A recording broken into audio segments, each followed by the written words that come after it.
Connor, classmate, here talking about critical thinking. That was our topic given to us, and we kind of broke it up specifically. We divided it into specific parts, and mine happened to be defining it and things of that sort for critical thinking.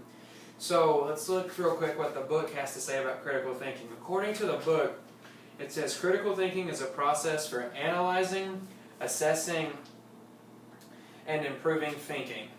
It's essentially the ability of an individual to evaluate the cognitive thinking process that is accomplished as one thinks. So simplify that down. Critical thinking is the higher level of thinking.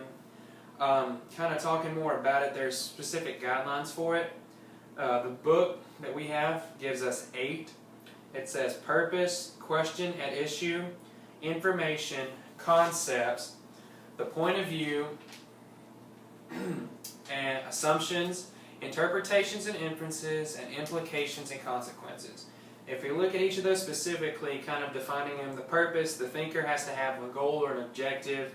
The question of the issue, you must have like a basic question in the mind or a problem, some sort of issue to deal with.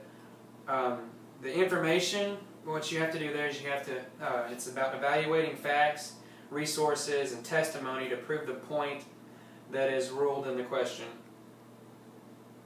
Concepts, the principles or laws or theories related to the question that must be considered.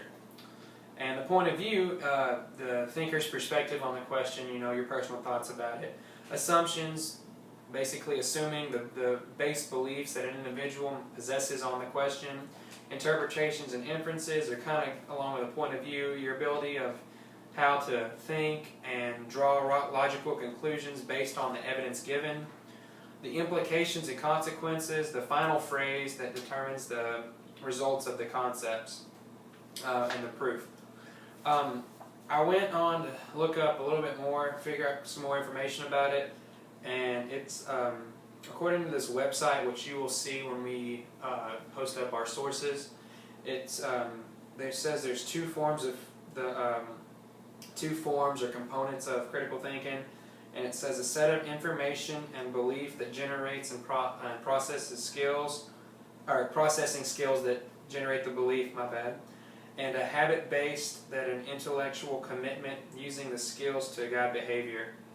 And critical thinking varies depending on each person and the motivation beneath it. But that's some basic definitions of critical thinking. I guess we'll move on to the next person that tells you more about it.